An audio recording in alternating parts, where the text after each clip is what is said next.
Thought I'd put out another edition here, a new episode actually, because I got a new guitar, which is really super cool.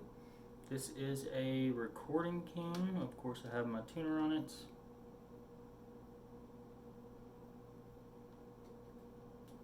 a really neat instrument. Tortoise binding. Mahogany backside. You heard the electronics floating around in there. I have that disconnected currently. It has a battery compartment here, and then onboard tuner. So that's also disconnected because I have the battery out. And the element out of the, or the pickup out of the saddle slot here. I put new bridge pins, the Tortoise, because it kind of matches the rosette, the pick guard binding. I ordered a new strap button for it, both front and back, in Tortoise as well. Assuming I can get this out, I don't know how hard I'm going to work to get that out. I don't want to break anything. This guitar does have a bit of play wear and just use over time. The top, in my opinion, is not perfectly straight anymore. I don't know if you can see it through the reflections. If you look kind of right in this area here, it's kind of a depression. You know, maybe that's kind of normal. As I buy guitars and assess them, stuff like that, and fix them, you know, I'm going to be learning more about that. You know, maybe I made a mistake buying this guitar because it does need some work. I don't know. I've already done a really fast fret job on it. I still got to fully polish the frets because I can feel the string kind of rubbing on the fret. Just not super smooth. I don't know if you can hear that or not. I have a new bone saddle nut coming for these in the mail from StewMac. I just haven't been ordering from them just because I feel like they're pretty good quality, and as I'm learning, I want good quality product to work with, so I'm not causing additional issues, which could be good and bad. I could learn and solve problems, you know,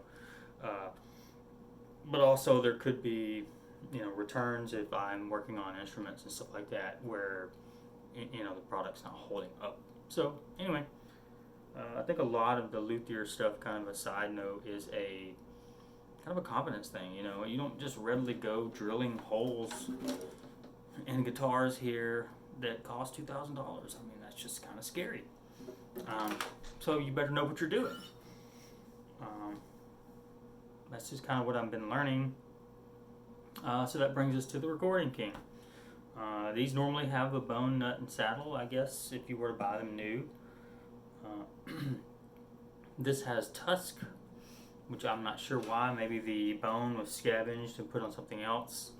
The model of this is actually a rga-g6-cfe5. Let me see if I can get you in there to see that.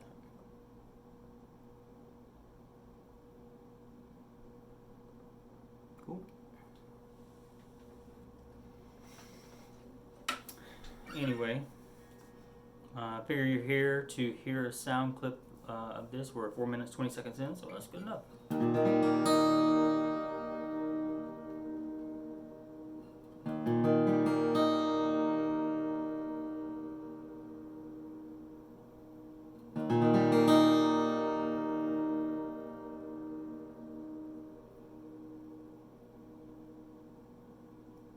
I can still hear it, and it's about gone, just barely ringing. So it definitely resonates really well.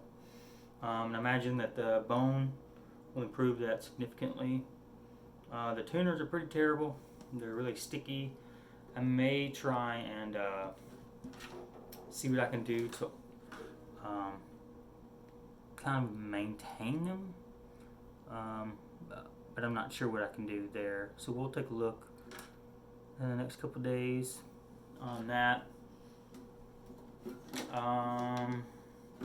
Definitely, if you look at the relief of the neck, it definitely has a bow.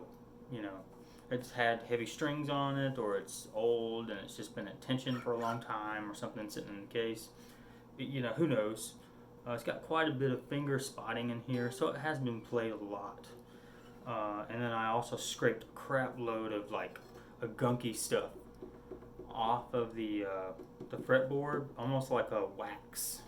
So I'm not sure if that was a cleaner or something like that. I just used a razor blade and scraped it off.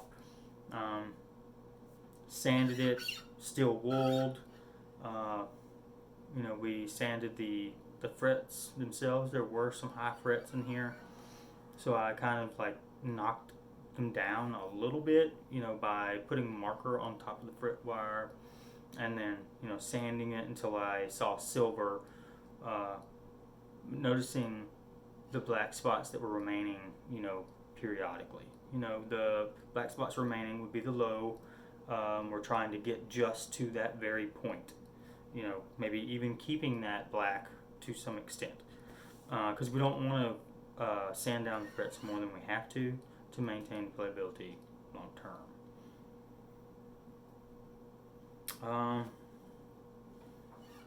It is like a man-made material for the fretboard and the saddle here.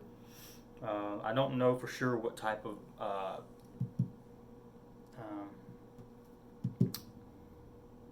like the bridge pad there underneath the soundboard, what that is, if it's plywood or something like that. I was thinking worst case scenario, we could pull this out and pull this piece out and actually gain access, and maybe like chisel that bridge pad out and put in like a real good piece of Paduke or maple or something like that, something hard, something crisp. You know, Martin's used maple. Jerry Rosa uses Paduke on some of his repairs. I mean, especially if he has the back off.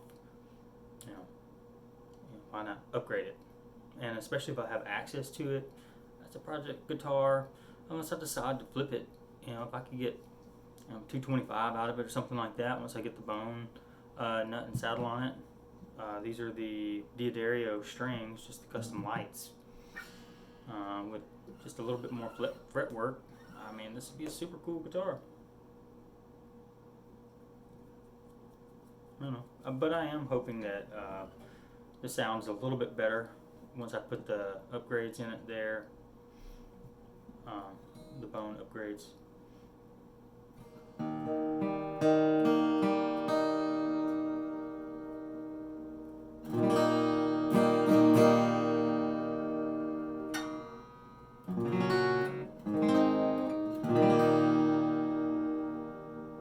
Yeah, the nut was really high when I got it.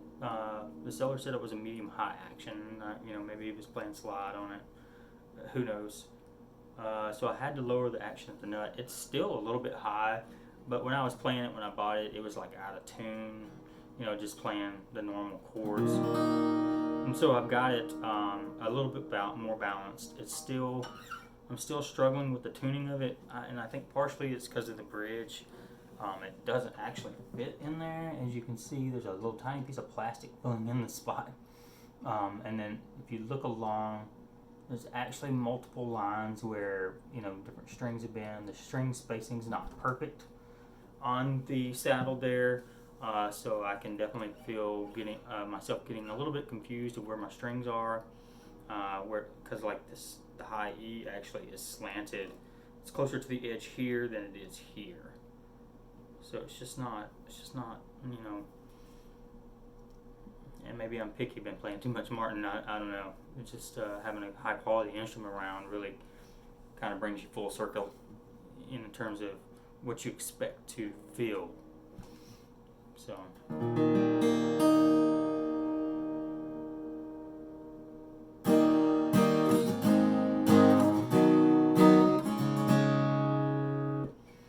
Solid top, layered back and side, plywood.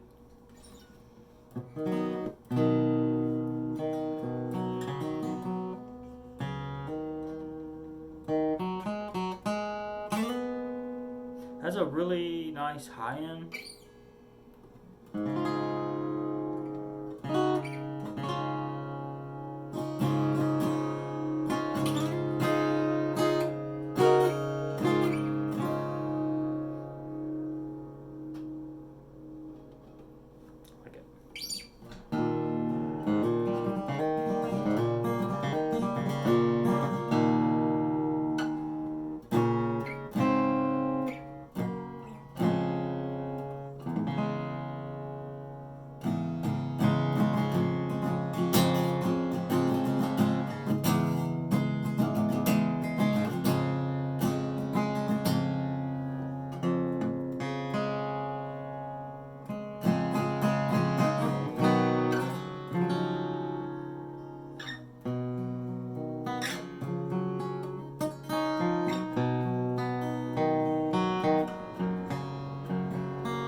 Also, I've only had it for like 2 days, so maybe there's a case saying that it's not stabilized in this house yet. I have been keeping it in the case at night,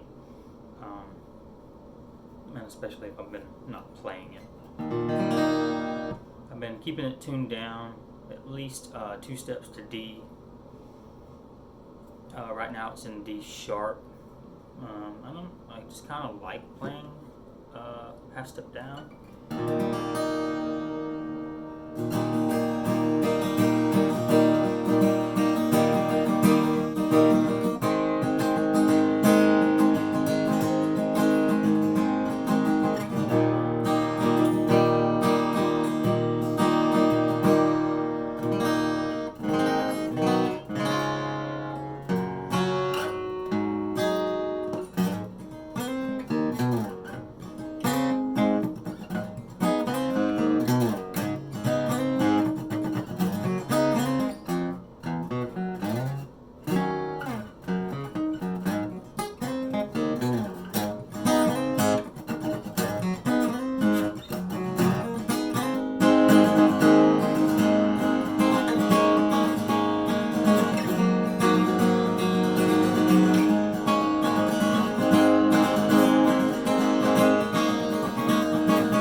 Alright, we're about 14 minutes in.